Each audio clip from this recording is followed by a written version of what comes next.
What's up, everybody? It's your boy Brandon Blakney, aka Brandon Lee TV. Kick back, relax, and come take a ride with me. Welcome back to episode 4 of the Dukes of the Gridiron Podcast, a Duke football podcast focusing on Duke football, but also all the biggest storylines around college football. In episode 4, we were not disappointed in this week's slate of games, so we gonna chop it up and talk about them. But first, gotta put out prayers, support, sending love to the way of Jordan Travis, quarterback out of Florida State.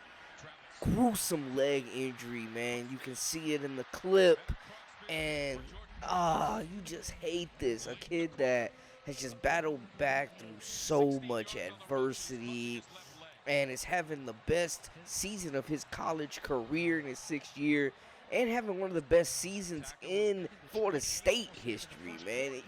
You just hate to see this type of injury on a kid that's been shown so much perseverance, that's been so committed to the team, to this game, has Florida State back into the national spotlight, on the way to play for an ACC championship. One game left. They're sitting at 11-0, got the win over Northern Alabama. The team rallied around them, and they're going to keep pushing forward. A lot of emotions going through, and you know it. Just looking at how this team responded, first off, and how they rallied around him. And, man, that scene with Travis just leaving the field and Seminoles Nation just sending him off, man, like, that's just not being able to finish his last home game is just tough. That's tough, man. And you feel for him. They got a big rivalry game against a slumping Florida team coming up. And I was glad that Jameis Winston had some wise words, a message that only Jameis could deliver with meaning, passion, and with love. I just want to continue to encourage him to stay resilient and continue to persevere. I think he's the epitome of that with his journey, his college football career. He was having one of the best years ever in college football, man, and I'm grateful to be rocking his jersey and the significance of his number with us winning the championship in 2013 and him being one of the best quarterbacks this year, man. I just want to continue to lift him up and just keep his head, keep your head firm, staying firm, be strong and courageous. Like, the Lord has a plan for you that nobody can ever even imagine. So just stay resilient. And he has done that. So I know that to him and his family, I just want to pray for his family, that they're well. He's going to be fine. I know he will. Man, it's just tough. Florida State will have to move on. They've got Florida this upcoming week. On top of that, they got a hungry upstart, rejuvenated Louisville team coming in to play for that ACC championship game that has only lost one game, and they're playing the best football of their season. They had that one slip up against Pitt, but Florida State cannot overlook this game, and with their chances of a college football playoff hopes riding on finish this season undefeated, it's going to be a lot of pressure for any backup quarterback to step into. But before we get into all that, we got to start off, because this is a Duke football podcast. So we got to start off with Duke University. And, man, I'm just surprised.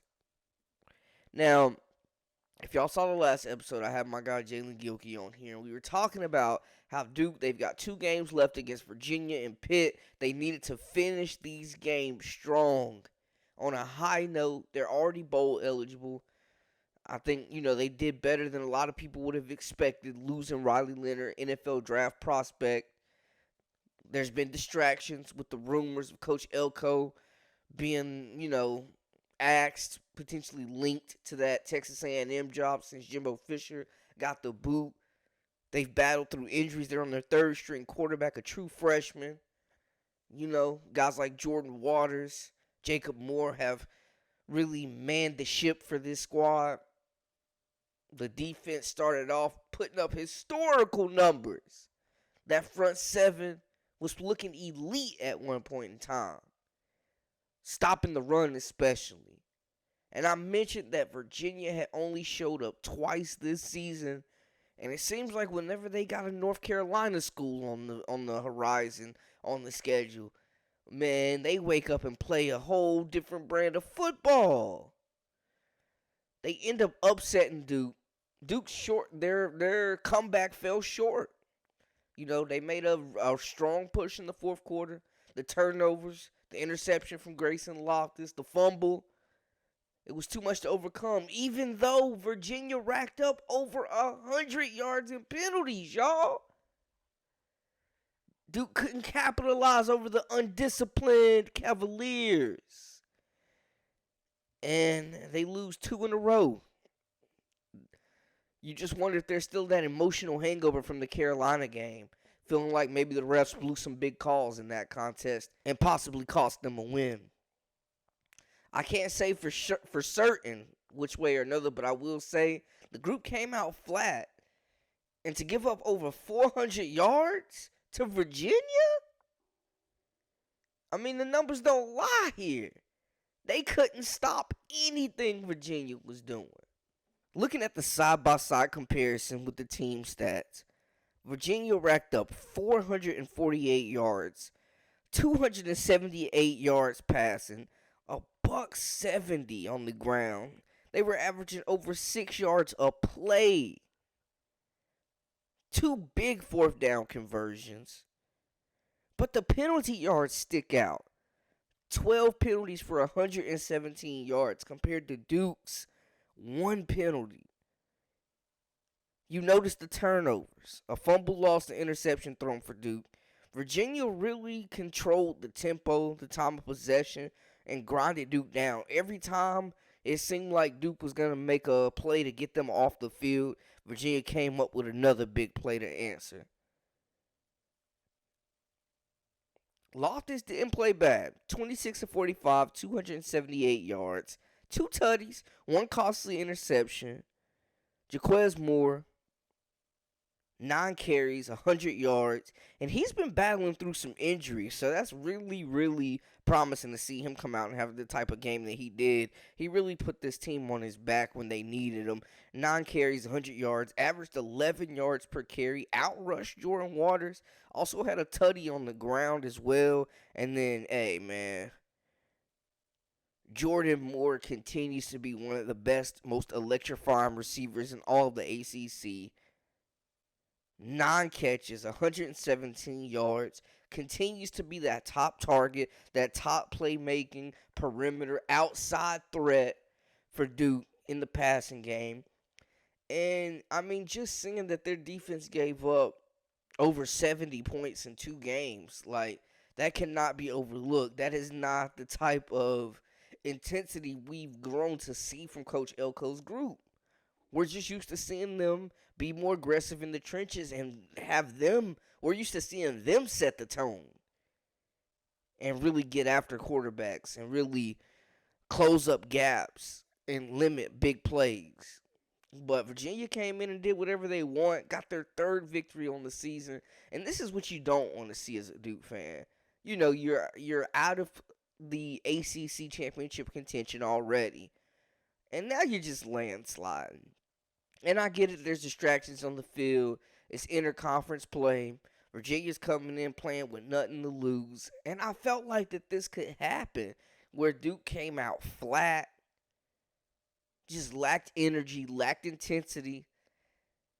And Virginia was over. It's discouraging because, to me, for a team to overcome over 100 yards in penalties,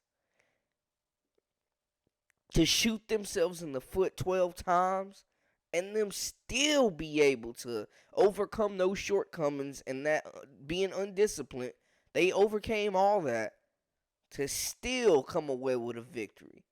Duke, 2 touchdowns in the fourth quarter. They just waited a little late to turn it on. They waited a little late to turn it on. This game, they got grinded down, dragged out, and beat on. Virginia leaned on them and leaned on them and leaned on them. Especially that offensive line just was setting the tone for Virginia, man. And they made plays. Receivers made plays one-on-one. Duke's guys were not able to cover these guys. They made plays through the air. They found gaps, huge holes on the ground. Took advantage. They were the more physical team. Virginia came out more hungry, flat out. Flat out, they came out more hungry.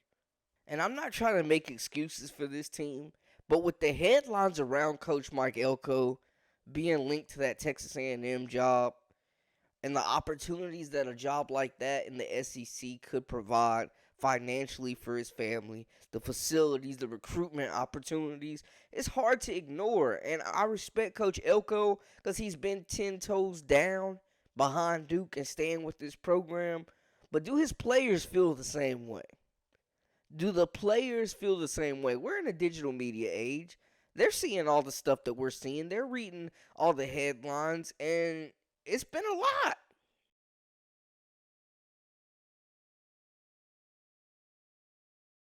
Mike Elko going from an offensive-minded guy in Jimbo Fisher to Elko, who's very defensive focused. He has the mentality of what we know is working right now in college football, which is building up front on your defensive line, on your offensive line, and running the damn football.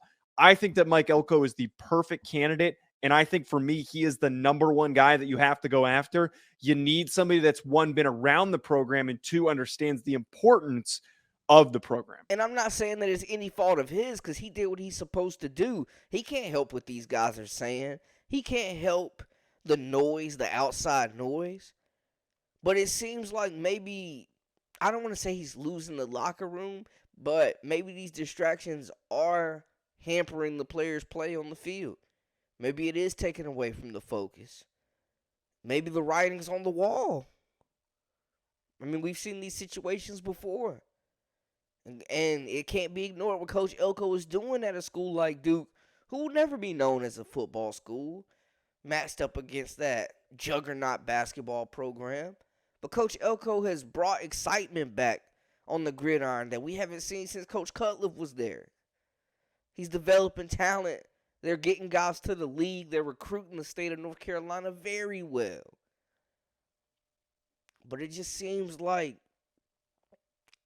ever since the Carolina game, on top of losing an emotional rivalry game like that, for like the fourth or fifth time straight, 2 consecutive years where it comes down to potentially spotty officiating, along with a last-minute score where Drake May just coming in and snatching their soul out.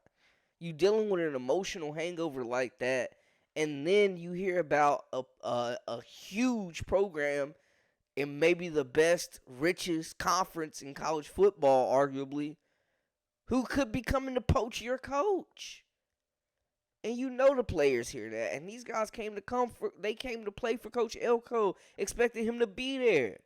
But with the transfer portal and the coaching carousel and how things go in college football, I mean, change is almost expected at this point. Schools are recruiting players, or coaches are recruiting players. Schools are recruiting their coaches every year. And let's be honest, Duke does not have the facilities, the money, the bandwidth, the alumni support to even give him a percentage of what Texas A&M could do. And that's why they're still paying Jimbo Fisher millions on millions. I mean, he went from $70 million contract to like $96 million. Shout out to his agent. Shout out to his people. But if Elko can get even a fraction of that, he's got to be out of there. Who are we kidding? I get that you about your university and you got love for Duke, but hey, man, them M's do a lot more talking than that. I'm just saying. And it seems like it's impacting the players' play. I'm going to be honest. They came out flat. They were down double digits for a portion of this game. You know they hear the noise. They hear the analysis. And I'm sure some of them have had coaching changes before and experienced it too at some level. You know, whether it was at the college or high school level. Like, we see this. And it's tough. It's tough, man. But we will definitely be talking more about that situation, monitoring that with Coach Elko and what's going on, man. But just looking a little bit more into the ACC, we saw Clemson come back and beat a ranked Carolina team. Coach Dabo Swinney's squad is still showing a lot of fight, especially in Death Valley, man. Feels like Carolina just doesn't win there. Coach Mac Brown not finishing the season the way the guys want to. Drake May. I will say a bright spot, though, Marion Hampton might be the most complete running back in the nation. I mean, there is no holes in this kid's game. He's got the power. He's got the speed. He finishes runs. He can finesse. He's got the open field elusiveness, the game breaking, open, break a game open, home run speed. Can block, pass block with the best of them. You know what I'm saying? Can catch it out of the backfield. Drake May and Tez Walker have gotten a lot of headlines, and deservingly so. But this kid, Hampton, is the real deal. And I think we got to be looking at him as one of the best running backs in the nation. Of course, Florida State got it done. Them and Louisville are set to square off. Doing this thing completely rejuvenated this program and has them in the ACC championship game.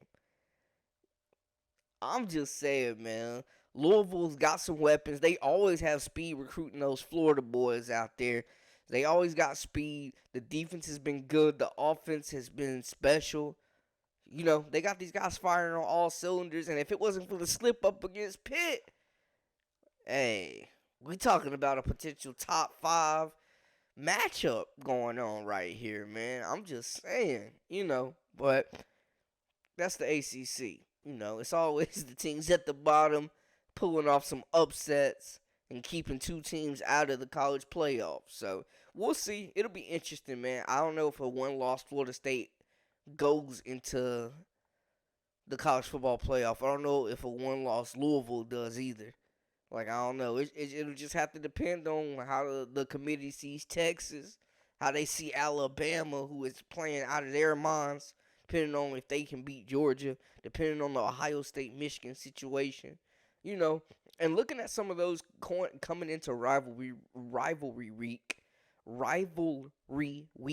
There we go. Coming into rivalry week, a lot of highly anticipated games. It is finally time for Ohio State and Michigan to match up. And I tell you what, Ohio State is playing better football right now. They're blowing teams out in impressive fashion. Kyle McCord continues to shine. The defense continues to make plays. They've given up 6 points in their last 2 games. The Buckeyes are dominating in every fashion. We know what Marvin Harrison Jr. is going to do. These guys are blowing teams out and making it look easy. And Michigan on the other side, Penn State last week, this week Maryland, 2 games they really had to work for. Maryland's a good football team, man. And they were in that game up until the final minutes. They really made Michigan work for that W. And you just wonder, what these back-to-back grinded out, emotional, games that they're going through. J.J. McCarthy, Blake Corum, these guys out there leading a talented offense. The defense hasn't really stepped up the last few games. They're giving up a substantial amount of points.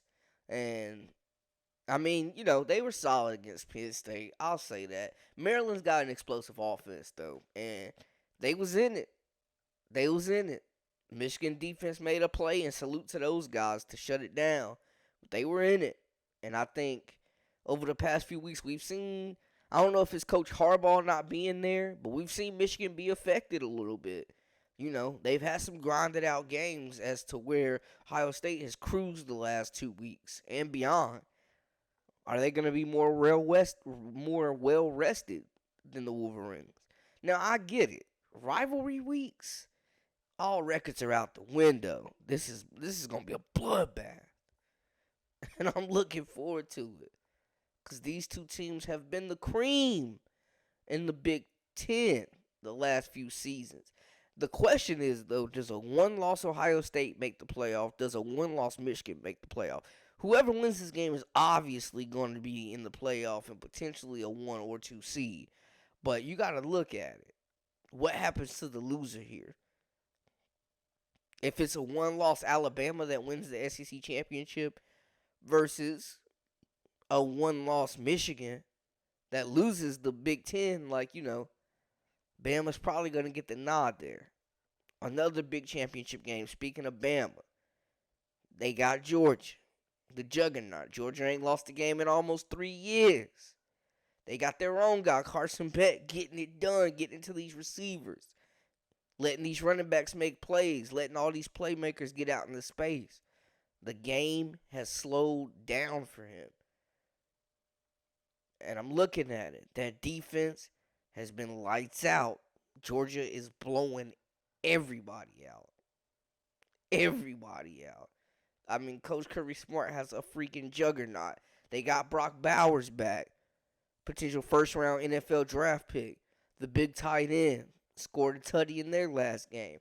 Georgia's rolling, man. And a three-peat is obviously could be on the horizon. But Alabama, Jalen Milroe, 3 touchdowns in their last game. The kid, the persistence, the mental toughness that he's shown after being benched to come back and just be the guy is just spectacular. Love just the persistence, the toughness, the resiliency of this young man. And he's playing his best football in Alabama, underdog Alabama squad. Nick Saban, coach, you crazy. That's wild, man. But, hey, they rolling, and they're shutting a lot of those doubters down. And people keep saying that it's a 2-man Heisman race, but Jayden Daniels looks like he's got something to say about that, man, honestly. Now, I know they wasn't exactly playing an elite defense over the weekend, but what he's done all throughout this season has just been nothing short of impressive, spectacular. He's first in QB rating, first in passing touchdowns, first in rushing yards among QBs, first in passing attempt and average. He's first in rushing and attempt average.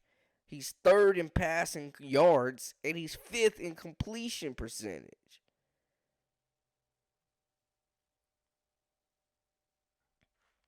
I'm just saying, the kid is making a statement. Now, LSU still, I think 8-3, still a really good team. Like, they're not gonna win the SEC championship, and we've got 2 guys ahead of him in the Heisman race, most people would say, whose teams are still playing for a potential conference championship as well as a potential college football playoff berth. Bo Nix and Oregon might be the best one-loss team in the nation, but I've seen some people say that Oregon would still be 10-1 without him. And then you got Michael Penix Jr., who just had one of the most gutsy performances, tossed 2 touchdowns in nasty, messy weather of a game against a rival Oregon State, a tough Oregon State team. I don't really know if they rivals like that, but it was a tough, or they was playing like rivals. Tough, hard-fought game. And I was more impressed with Penix's performance, man, to be honest with you. I mean, Arizona State ain't really stopped nobody all season. We kind of expect Oregon to run like a well-oiled machine.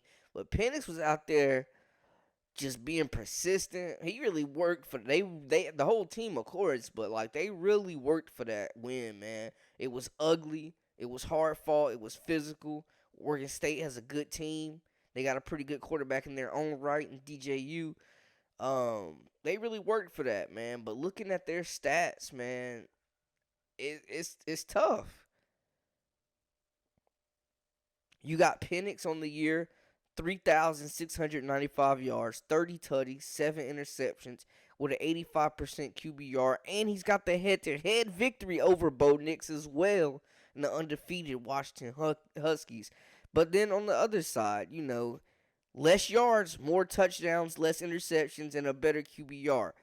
Bo Nix, 3,539 yards, 35 tutties, 2 interceptions, 89.8 QBR. Both these guys having by far their best seasons. Bo Nix has been sensational. Oregon has been Coach Dan Lanning's squad's one of the most physical teams we've seen. They don't really have any glaring weaknesses. That offense is really fun to watch. High octane. The defense has really stepped up. And this isn't just the traditional cute, tricky speed, jet sweep Oregon type team. These dudes got Bucky Irvin running through the tackles. They throwing tight end screens, and they will flat out punch you in the mouth. I'm just saying, man. But it'll be interesting to see how the Heisman Trophy race comes down with these guys, with Caleb Williams being eliminated. Obviously, uh, a lot of headlines about Coach Prime, Colorado getting their doors blown off. They're still building though. They've competed in a lot of games. They're still building. He's brought in a hell of a lot of money for this program.